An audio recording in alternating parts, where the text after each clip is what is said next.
Organisée sous forme de présentation, suivie d'échanges, cette séance de travail dirigée par le ministre des Travaux publics s'inscrit dans une volonté d'amélioration des infrastructures urbaines visant à amoindrir les risques d'inondation et faire face aux défis liés au changement climatique dans plusieurs villes du Gabon.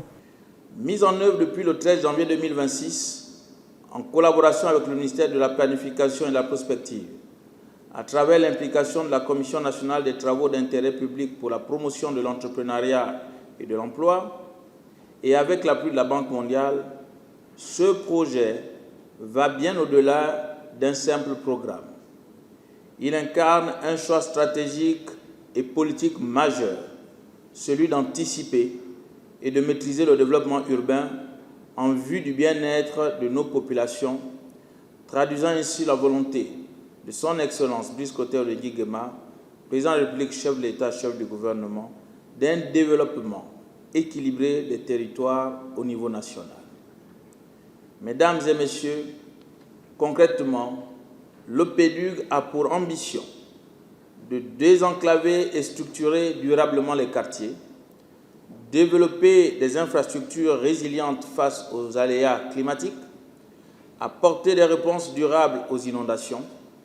renforcer l'accès aux équipements publics de proximité et consolider les capacités d'action des collectivités locales.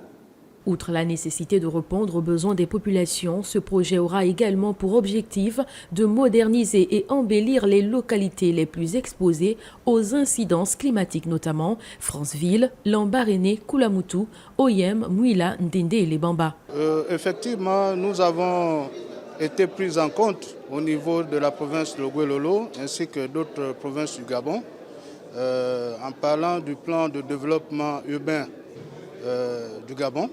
Certaines villes ont été déjà retenues sur la base de certains critères avec le grand partenaire de la Banque mondiale. Ici, nous sommes venus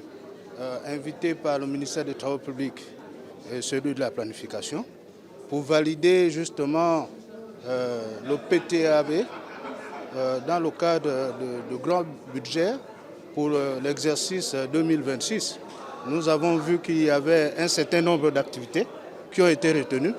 pour des besoins et des préoccupations de nos villes. À l'ère de la Ve République, marquée par la restauration des institutions, l'amélioration de cadre de vie des populations s'impose également comme une priorité.